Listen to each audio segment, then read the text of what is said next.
मित्रांनो, इजिप्तच्या व्हाईट डेझर्टच्या वाळवंटात नाही उंच पहाडीवरनं कॅल्शियम कार्बोनेटची पहाडी आहे ही, चुन्याची पहाडी. त्यावरनं 360 डिग्रीचा हा अँगल तुम्हाला दाखवतो आहे. हा समुद्राचा तळ होता किंवा तरी क्रिटिशियस काळात.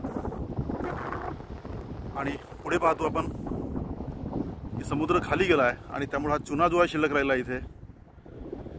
त्या चुन्यानं ही टोपोग्राफी जी आहे अतिशय सुंदर इथं निर्माण केली तुम्हाला पाहायला मिळेल.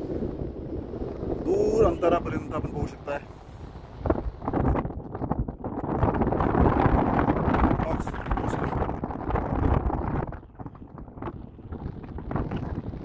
मशरूमचे रॉक्स जे आहेत, मशरूम रॉक्स ज्याला आपण म्हणतोय जिओमॉर्फॉलॉजीमध्ये, ते आपल्याला ठिकाणी पाहायला मिळतील.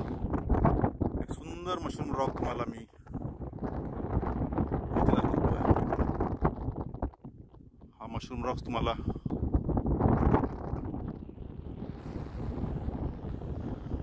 इतरत्र रॉक्स जे आहेत हे रॉक्स या ठिकाणी आहेत. काही कॅप्स बनलेले आहेत. जमिनीपासून तर 10-12 फूटच्या उंचीपर्यंत वाळू अतिशय वेगानं घर्षण करते दगडांचं. त्यामुळं खालच्या भागात हे दगड जे आहेत घासले जातात. त्याला आपण एट्रिशन असं म्हणतोय वाळूच्या या क्रियेला. वाळू म्हणजे एक हत्यार असतं एका अर्थानं.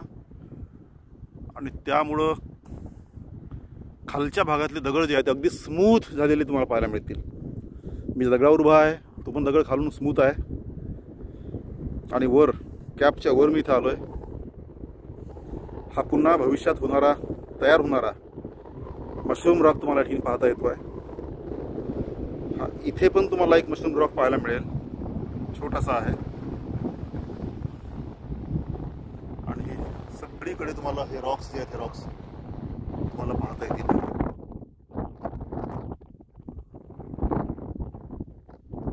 तर जिओग्राफीमध्ये एरिड टोपोग्राफी ही फार महत्त्वाची असते. आणि त्यामधल्या टोपोग्राफी जे आहेत हे आपण पाहू शकतोय. कुठलेही दगड अगदी बसाल्ट जरी असेल तरी पण त्याला वाळू कपतंय. आणि हे बसाल्टपेक्षा अगदी कमकुवत दगड असतात. लाईमस्टोन आहे हा. आणि त्यामुळे त्याला अगदी वेगानं या डिझर्टमध्ये वाळूनं कापलेलं आहे. आणि हा टोपोग्राफी जी आहे ती निर्माण झालेली आहे. तर हा दाखवायचा प्रयत्न मला मी केला आहे. हा जो वाळवंट आहे याला आपण व्हाईट डिझर्ट असं म्हणतोय. साऊथ वेस्ट इजिप्तमध्ये अतिशय मोठ्या कडक अशा वाळवंटात टोपोग्राफी विकसित झालेली आहे. वार्षिक पर्जन्य 10 मिलीमीटरपेक्षा कमी आहे इथे. हा सगळा Playa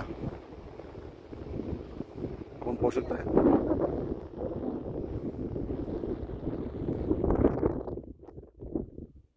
Thank you for your watching. I hope you are enjoying the photography and video. Thank you.